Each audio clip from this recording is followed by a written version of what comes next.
Hi guys! Another day, another vlog! So for today's video, eto nga pala ang ilan sa mga ganap sa aming cell celebration. Last year, ginaganap nga pala ang aming cell celebration tuwing last Sunday of the month. Pero ngayong taon na to ay naiba na nga. Every first week of the month na pala ginaganap itong cell celebration namin. Sinabay na nga din pala itong komunyon kaya naman lahat kami nakaputi. Tuwing komunyon nga pala namin kahit anong kulay nga pala ang suotin mo basta puti, char. Kaya nga pala tayo nakaputi tuwing komunyon bilang pagkakaisa natin. By the way, ang komunyon nga pala ay bilang pag-alala sa sakripisyong ginawa ni Lord para sa atin. Kung mapapansin nyo ay sobrang dami namin dahil nga buong pamilya kami nagsisimba kaya naman ganito kami karami. Ngayon nga lang ulit ako nakapagsimba dahil nga busy ako ng mga nakaraan kaya naman nagpapasalamat talaga ako dahil nga meron ng Sunday. Buti na lang talaga nag-adjust na yung oras ng pasok ko kaya naman makapagsimba talaga ako. Kahit nga hindi ako nagsisimba, palagi ako nagpe-pray na sana magkaroon din ako ng day off na Sunday para naman makapagsimba ako. Pero hindi na nga pinatagay ni Lord yung aking prayer, kaya naman talagang tinupad niya na. Kahit may pasok ako ngayon, makapagsimba pa rin ako dahil nga nag-adjust yung oras ng pasok namin. Thank you Lord talaga dahil nakakapunta na rin ako dito sa church. Sobrang namiss ko talaga pumunta dito, kaya naman palagi na talaga ako magsisimba. Ayoko na rin kasi mamiss yung mga ganitong araw dahil nga dito nga lang din talaga ako nagiging masaya at nagiging okay yung pakiramdam ko dahil nga binibigay ko kay Lord lahat. Hindi nga pala kami mabuting tao pero hindi rin naman kami masamang tao. Sakto lang, kung ano lang talaga yung bawal, yun lang din naman yung hindi namin ginagawa. At kung ano lang din yung mabuti, yun lang din naman yung ginagawa din namin. Ang ganda nga ng speech ni Pastor ngayon, parang patama talaga sa akin. Nung nakaraang araw kasi may nag-away sa akin. Pero hindi ko nga alam kung bakit hindi ko nasagot. Siguro talaga pinatahimik talaga ako ni Lord. Ngayon alam ko na kung bakit kailangan natin tumahimik minsan kahit may nag-aaway sa atin. Dahil hindi naman talaga sa lahat ng pagkakataon kailangan natin patulan yung mga bagay na hindi naman maganda para sa atin. Ang importante para sa akin ay wala akong ginagawang masama at yun naman talaga yung mahalaga doon. Ang importante kasi hindi tayo nananakit ng ibang tao. Ang sabi nga sa speech ni Pastor kaganina, hindi nga daw importante kung mahalaga tayo sa ibang tao. Ang importante ay mahalaga tayo kay Lord.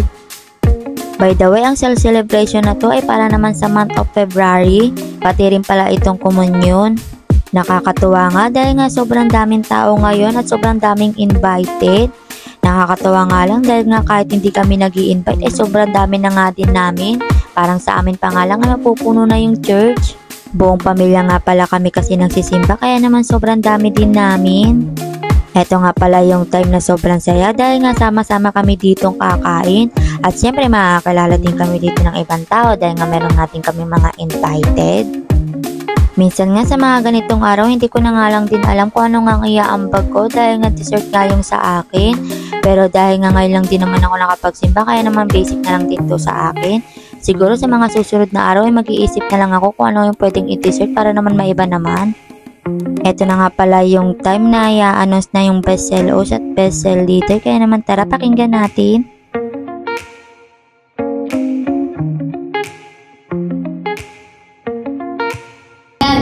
Excited na po ba kayong malaman kung sino yung best sale host natin? Excited! Isang malakas na sigaw! Ayan! Excited na ba kayo kumain? Excited! Sige na nga, muna kumain. Ayan. Ang best sale host natin ay family-oriented siya. Sino kaya yun?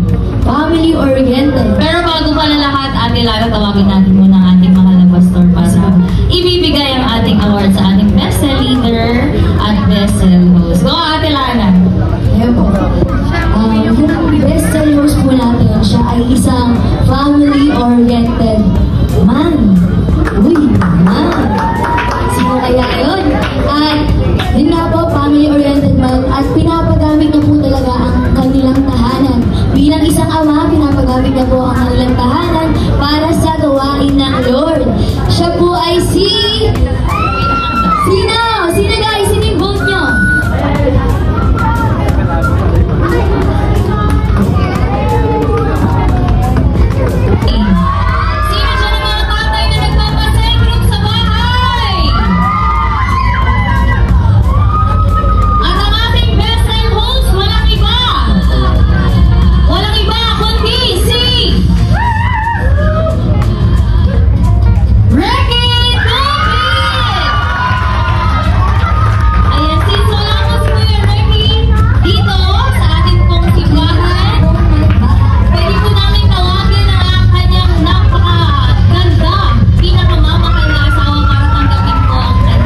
Eto na nga pala yung time, nakakain na nga kami, kaya naman niready na nga itong lamesa para makapagsantok na rin kami.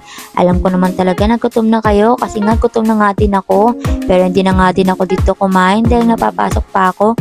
Dinala ko na nga lang yung pagkain ko para doon na lang din ako sa trabaho kakain. Ginawa na nga namin yung pagkain namin sa labas at para makain na nga rin dito. By the way nga pala, ambag-ambag nga pala kami dito sa pagkain. At syempre, kanya-kanya na nga lang din sandok dito kung ano nga yung pwede namin masandok para makakain na rin yung mga bata. At ayan nga pala yung aming pagkain. Madali lang nga lang din kami dito nagsandok dahil nagkanya-kanya na nga lang din kami sandok dito. Ako na nga lang nagsandok dito sa kanin at yung kapatid ko naman sa ulam. At yung iba nga, iniready na nga lang itong pagkain namin at yung plato nga namin. Para madali na nga lang din makakain din yung mga bata dahil nga nagugutom na nga din.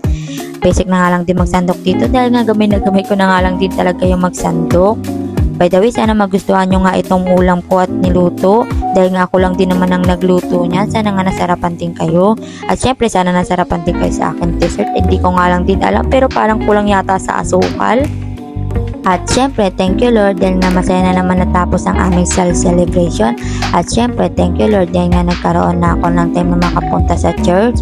Dahil nga ito talaga ang pinaka na-miss ko dahil nga ilang celebration din ang hindi ko napuntahan. Sana nagustuhan nyo ang aking luto at sana nagustuhan nyo rin ang aking dessert na parang kulang yata sa asukal. At syempre, dito ko na nga tatapusin ang aking vlog. Don't forget to follow and subscribe sa YouTube channel and Facebook page. At ito nga pala ang ilang mga picture namin. Thank you for watching.